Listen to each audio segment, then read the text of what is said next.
Jangan membenturkan hawa nafsu untuk berutang. Jangan membenturkan hawa nafsu untuk berutang. Nah ini, yang sering ini. Semuanya hidupnya utang. Ya, akhirnya dia menjadi tukang utang.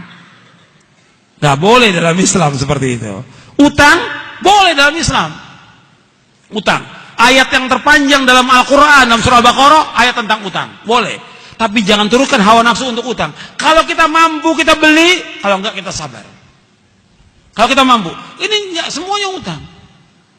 Semuanya. Sepeda utang. Perabot rumah tangga utang. Bajunya utang. Baju utang. Kerudung utang. Semuanya utang. Enggak boleh. Susah nanti hidupnya dia. Dan kesian juga kalau dia meninggal. Meninggalkan hutang buat istri anaknya.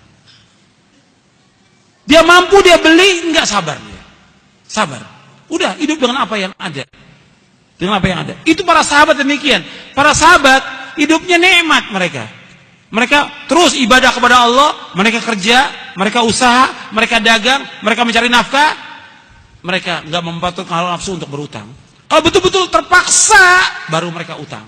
Tapi mereka tepat janjinya. Enggak seperti sekarang. Waktunya bayar utang, afwan ya akhi. Afwan. Saya nggak perlu afwan, saya perlu duitnya. Afwan. Bulan depan afwan lagi. Saya nggak mau dibayar dengan afwan, saya mau dibayar pakai uang. Antum pinjam uang kan sama saya, bayar dengan uang, bukan dengan afwan. Banyak yang seperti itu. Makanya ini masalah utang masalah besar. Dan ingat, Nabi tidak mau menyolatkan orang yang punya utang 2 dinar. Nabi tidak mau solatkan. Dan utang ini akan dituntut sampai hari kiamat. Semua orang yang mati syahid dosanya diampuni kecuali utang, kata Nabi. Yughfaru lisyahidi kullu dzanbin illa dain. Diampunkan semua dosa orang yang mati syahid kecuali utang. Utangnya tetap akan dituntut sampai hari kiamat. Maka jangan gampang-gampang untuk berutang.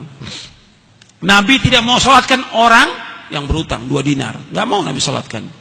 Jadi ingat itu, ajarkan istri kita, anak kita, jangan gampang-gampang utang. Dan orang kalau sudah berutang, kalau berbicara, mesti bohong.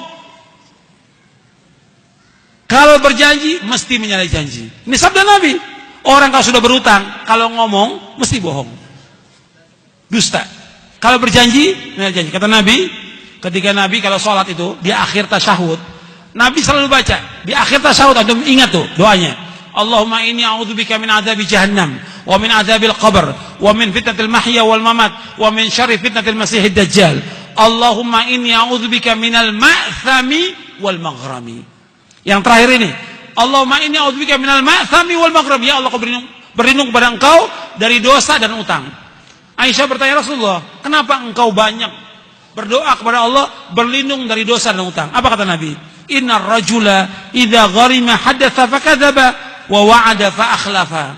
Sesungguhnya apabila seorang itu dia utang, maka dia berbicara mesti dusta, mesti bohong. Kalau berjanji, mesti dia menyalahi janji. Dan ini kenyataan. Dan ini tanpa kecuali yang seperti ini. Yang orang awamnya, yang penuntut ilmunya, yang ustadznya. Ini nggak benar yang seperti ini. Harus diperbaiki lagi. Akhlaknya diperbaiki lagi. Gitu. Kalau utang harus bayar. Kalau kita sudah janji sepekan, sebulan, 2 bulan bayar. Kalau 2 bulan sudah kita usaha untuk bayar, kita nggak mampu bayar, kita bilang datang kepada orangnya. Maaf, saya ini sudah usaha, ikhtiar, tapi saya belum mampu untuk bayar. Ngomong pada orangnya, ngomong. Dan orang yang mengutangkan, dia harus memberikan tempo. Wa in kana dzu usratin fanadhiratun ila maisarah. Wa anta saddaqu khairul lakum in kuntum ta'lamun, kata Allah. Dalam surah Al-Baqarah.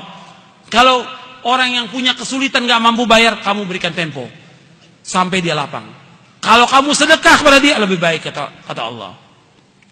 Kita ngomong, ini enggak. Waktu mau utang, luar biasa. Waktu mau utang kepada kita, SMS, telepon, datang ke rumah, nangis-nangis, luar biasa. Begitu dikasih janji sebulan, udah sebulan, nggak datang, nggak ada kabar, la salam, wala kalam, wala khobar, sudah. 2 bulan ditanya, marah dia. Antum nagih sama saya, antum nggak percaya sama saya. Lo antum utang harus bayar. Wah, tambah marah lagi. Ini sikap banyak kaum muslimin seperti ini. Nggak boleh. Kalau utang harus bayar. Dia ketika dia berutang, dia berani ngadepi. Ketika dia nggak mampu bayar, juga berani ngadepi. Datangi orangnya. Itu akhlak Islam, akhlak Islam. Antum lihat, saya ambil contoh satu. Ya, di zaman dahulu, ini pelajaran buat kita semuanya ini, dan juga buat para dai.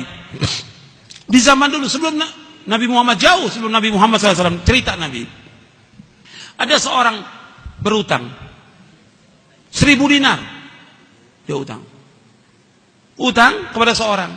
Kemudian siapa janji? Kamu berjanji, siapa saksinya? Kamu berutang pada saya? Allah. Siapa? Saksinya Allah. Siapa jamin? Allah. Kata dia. Allah, dia bilang. Sudah, harinya dia berangkat safar dengan perahu ke suatu tempat. Ketika sudah janji pada waktu itu, nggak dapat perahu dia untuk menyeberang. Tapi dia sudah berjanji pada orang itu. Ingat dia janjinya. Dia masukkan uang itu, 1.000 dinar itu ke dalam kayu. Dilemparkan, ya Allah, dulu saya pernah berutang pada si fulan, dan pada hari ini saya harus bayar. Waktu dia tanya, siapa saksinya? Engkau, ya Allah. Siapa penjamin? Engkau. Ya Allah, sampaikan barang ini kepada dia. Dilempar ke tepi pantai. Sampai kepada orang itu. Orang itu sudah nunggu di pantai. Dia ambil kayu itu, dibuka 1.000 dinar itu. Kemudian sudah dibawa. Kemudian berapa hari kemudian baru dapat perahu dia. Dia bawa lagi uang 1.000 dinar. Dia berpikir nggak sampai uang itu. Sampai dia cari orang itu, ini dibayar 1.000 dinar. Bukankah engkau telah melemparkan uang di dalam kayu? Saya katakan kepada engkau, saya nggak dapat perahu waktu itu. Nah, sekarang saya bayar. Mau bayar 2 kali. Enggak, kamu sudah bayar. Enggak, ini saya mau bayar. Seperti itu. Jujurnya orang. Dan tepat dalam janji. Nabi ceritakan begini supaya kita ngambil ibrah pelajaran. Tapi banyak orang yang nggak ambil pelajaran seperti itu. Hatta kita di mana bisa kita bayar utang? Mudah sekarang ini. Jangan alasan saya kan keluar kota, saya sakit. Bisa. Kalau memang kita jujur, waktu bayar utang kita bayar. Kalau nggak mampu, kita telepon orang itu. Kita kirimin surat bahwa kita belum mampu untuk bayar. Itu ajaran Islam dan itu akhlak yang mulia.